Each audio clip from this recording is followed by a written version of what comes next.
got to say a few words about this awful disaster in Beirut. Um, the images are shocking. I mean, the force from that blast really looked like a small nuclear explosion. Um, or it reminded me of a few things actually. The so-called Moab, mother of all bombs, which the Trump administration used against ISIS in Afghanistan, um, is the largest kind of conventional bomb. And it looked like the sort of force yield of that sort of weapon. I'm not making any insinuations with that. I'm just talking about the what it looked like. The latest news seems to be there's at least 78 dead and over 4,000 injured, which is really not surprising. Beirut's quite a big city, population between 1.5 million and 2 million, and this took place in the port. Um, I know some people have who live in the city and witnessed this that it reminded them of the assassination of Rafik Hariri in 2005. But that blast was in the city centre. This was in the port. I understand it's quite a busy port. Um, I think this is most likely probably been an accident. That's purely speculation. I think it would be reckless for people to say, not least the President of the United States, to speculate that it's been an attack or a bombing or something like that. The indication so far is it probably was an accident. Nevertheless, it could be sabotage. Um, but even if it's an accident, that's going to galvanize a lot of anger because apparently the munitions have been stocked there since 2014.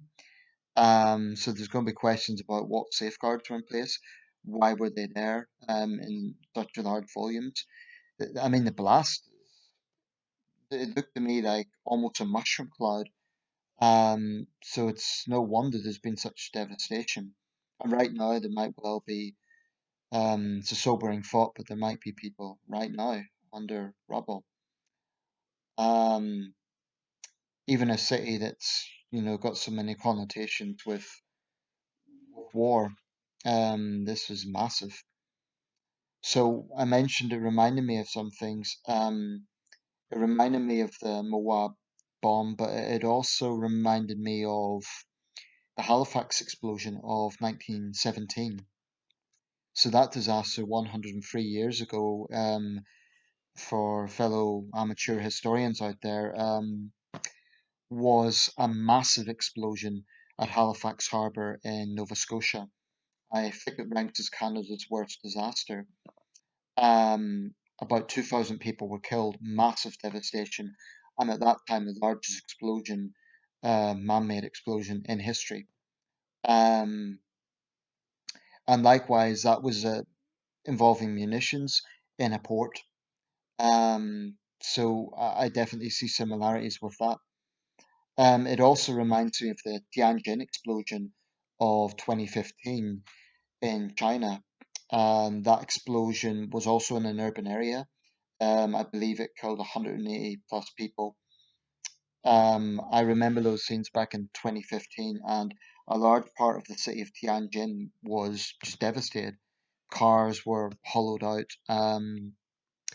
So I think that people need to be responsible.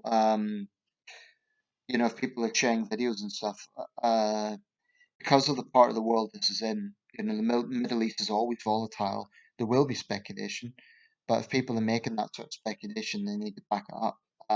Otherwise, it's just reckless. Pointing fingers at other countries or saying it's X, Y, and Z. I think in all likelihood this was an accident, a tragic accident. But given the circumstances Lebanon is in, there's already deep dissatisfaction with the political situation there. People have been suffering for a long time with energy shortages, and this is certainly the last thing they need. The hospitals there have already been facing a lot of pressure with coronavirus and now this, so I think millions of people around the world tonight will be having Beirut in their thoughts. The other big news, and I'm just saying this because I don't know if I'm going to make a separate video on it, John Hume has passed away.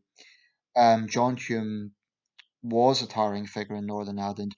When I lived there, I was too young to be involved in politics, but there were four big names that were always sort of on the radar for anyone in Northern Ireland: Ian Paisley, Gerry Adams, John Hume, and David Trimble, and to some extent Martin McGuinness as well. Three of those people have now passed away. It's only Gerry Adams and David Trimble still alive, but tributes have been flowing in. Bill Clinton, Tony Blair, Gerry Adams. Um, Northern Ireland's a small place, and for somewhere like Northern Ireland to have its very own Nobel Peace Laureate, and you can see why. This was a man who personally suffered for his efforts. Wasn't without controversy when he met the IRA after terrorist atrocities. That would have been controversial at the time. Like I say, I was too young to really follow the politics, but I'm sure I would have had my criticisms of the man. But his foresight and his personal courage are undeniable. And he absolutely deserves the eulogies that are coming in. So he passed away at the age of 83. Um, Rest in peace, John Hume. A towering political figure. Bill Clinton called him the Martin Luther King of Irish politics. So that's the sort of legacy he had. Um, yeah, I'll leave it there. Thoughts tonight with the people of Beirut, and I'm going to check the latest developments when I get a chance.